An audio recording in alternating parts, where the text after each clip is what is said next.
Hello and welcome to Filmfolket Podcast. We that speaks today is Göran. And Johannes. Today's movie is Waterworld, the movie in brief. In a not so distant future, the whole world has been submerged by the melting ice caps. Drinkable water is scarce and soil for growing has become a precious rarity. Humanity survives on fortified atolls under threat by pirates, and in the middle of all this we follow the Mariner, a mutant with gills who gets involved in a hunt for dry land, the legendary last piece of, dry land. That is a good summary. And I think that he as a character is kind of interesting that he... in a way, he doesn't want to be involved with anyone. He just want to go along with his day and just try to survive. Yeah, he's this kind of strange loner and really not a very heroic figure at the start of things, but he later gets into it as he bonds with his companions. It's stylistically, we're dealing with a post-apocalyptic movie who it pulls basically quite a few ideas from The Road Warrior. So you have this kind of a Mad Max dynamic with the Mariner being this extreme loner character who learns to appreciate the people around him.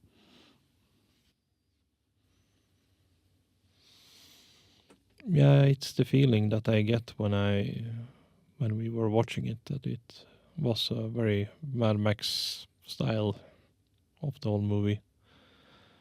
And both this pirate faction that's called the Smokers, and then we have like a sort of shielded society that tried to survive as well, that he was trying to trade with some dirt that he had found. Yeah, they have these atolls, these fortified cities basically of lashed together rafts and stuff that float on the water and become these kinds of trade hubs. Obvious targets for the pirates, so there's a lot of interesting world building, and I think they put a lot of effort into that, but at the same time they have made a lot of awkward mistakes.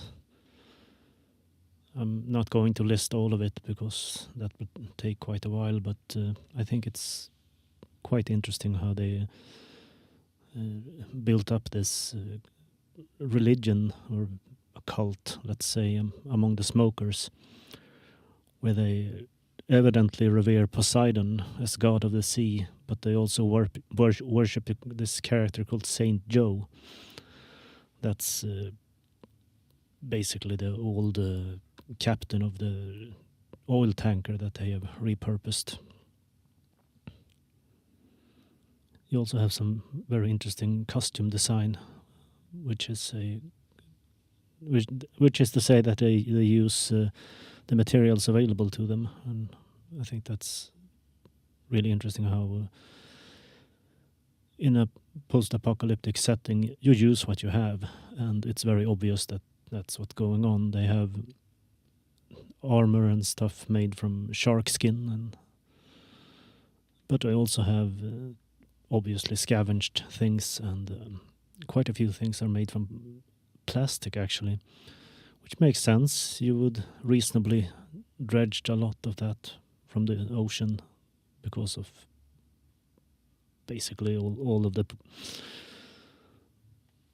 waste, plastic waste, stuff like that. And basically weaving new stuff from that. Hats and vests and even armor pieces, peculiarly reminiscent of some East Asian and Siberian designs. I think that's really interesting. I wonder where they picked that up. I also like the music. It's very fitting for the mood setting of some scenes, especially when there is like some battles going on, or like they're like traveling about on the sea. Yes, I thought it was an interesting contrast. You have this main theme that is basically evocative of pirate adventures, with this orchestral score and trumpets and everything. It's very bombastic in style, but you also have these calmer moments with this simple flute, and I think that's supposed to be evocative of how society has regressed and become much more simple. So you have these simple instruments to basically for everyday life.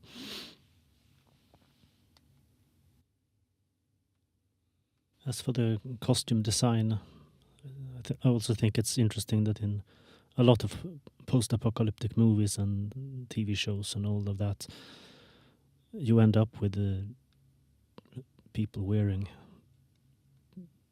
a lot of things that basically look brand new, and their tools are all pristine, straight from the shop, and I think that's really awkward. But in this movie you have this obviously worn, very repurposed gear, and when a character pulls a knife, you see it's really rusty, and of course it would be. Everything's at sea, salty sea air everywhere, and all the metal is corroded, and yeah, I think that's interesting how they actually put that effort in. I also think that the pacing is very good of this movie.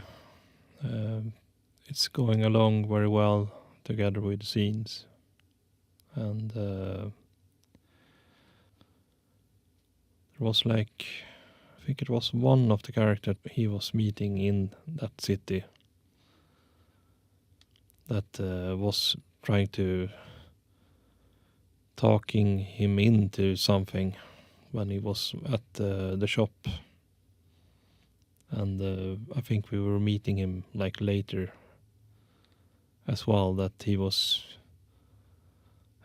I think, wasn't he like a spy for the smokers? Yeah, the Nord, the blonde guy. The whole thing about that is how he they mistake the mariner for the smoker spy, but it's actually the Nord. I also think that there's some interesting side characters, especially this friend of theirs that was going to help them in the city to fly away, but the machine was starting too early, so we had to move away. And then we have also one of the side characters in the smoker faction that was taking care of the oil down below. Oh yes, miserable existence. A scene with that inventor with his airship, it reminded me of the Scorpion King. It had a very similar character. I think that character is Greek. They both make this very interesting airship. Yeah, I mean, I really like the around the end when the fish guy was throwing down like a flare or something into the tube, and then when he saw that flare coming down, and he was saying like, thank God, he was really tired of life. But I was also wondering what could have been done differently and other thoughts. I think it's an interesting movie. It's a very peculiar mixture of Mad Max post-apocalypse and a pirate treasure hunt. And that makes it a very unique experience. And just for that, I would recommend it. I think Dennis Hopper's role as the Deacon is the best part of the movie. He's having a great time with the role. He's very over the top and theatrical and in his role as leader of the smokers. I also like the scenes when the fish guy was showing her the ruined city that was like below the sea, and just to show her that the whole world is like in ruin, and that he doesn't believe the myth of the dry land. Oh yeah, Helen. You're looking for dry land, I'll show you dry land. And takes her down to the bottom of the worldwide sea to this city ruin, and even passing a submerged forest. I think a lot more could have been done with that. It could have been a longer sequence. It's a spectacular visual, and like you said with the editing, I don't have a problem with that. I just think that some scenes are maybe kind of superfluous, and you could have used that screen time to extend some other scenes like this diving sequence. Yeah, I think so as well, because like we've said in many other movies that we've done reviews on, that they don't have to add a lot, just maybe a couple of seconds or like a half minute, just to show a little bit more of that scene. Yeah, basically just a couple of exchanges can really elaborate on the context of something, and I think we have editors to blame for a lot of movies being a lot worse than they could be. As for a bit of trivia, the saint figure of Deacon's cult, he was actually a real guy. Joe Hazelwood, who ran aground in Alaska causing an oil spill. And he was presumably sainted by this cargo cult for providing all their oil, I guess. It's another fun detail is how the world building sets up that there's this network of roaming mariners, basically, who have a common trade language called Portugreek, a combination of Portuguese and Greek. And they actually built something around that with not quite an entire lexicon, but a series of words for exchanges. I think that's really interesting. Dry land is, of course, Mount Everest, Sagarmatha. But in this world, it's become a lush green place. A lot of questions might be raised of the mutation and the fact that there's this giant sea creature that I forget the name of. That's actually elaborated upon in comic books I've read. I didn't read them, but I read that they exist. And it's supposed to be that as the world was being flooded, humanity did a lot of genetic research to counteract it, and basically ended up with creatures like the mariner who could survive that new world, but also producing that giant fish monster.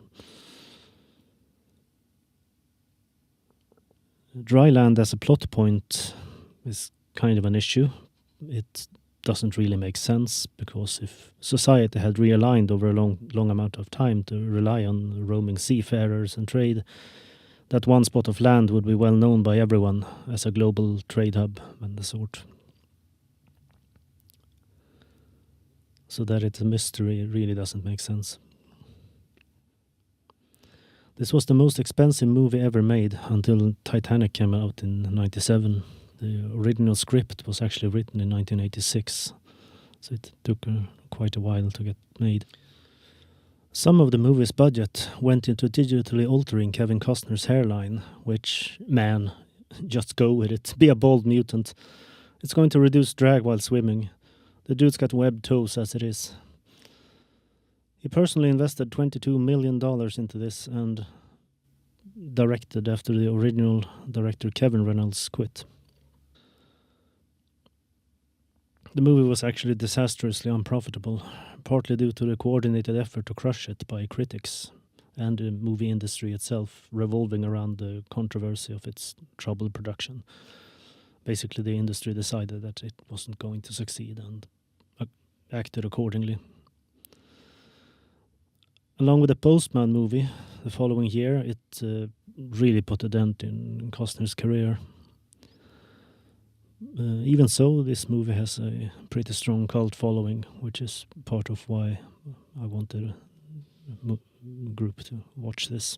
And finally, my main issue with the movie is that this intro, where the Universal logo pans over the planet, and they put all this effort into showing you how the ice caps melt and the world slowly floods and all you have is water.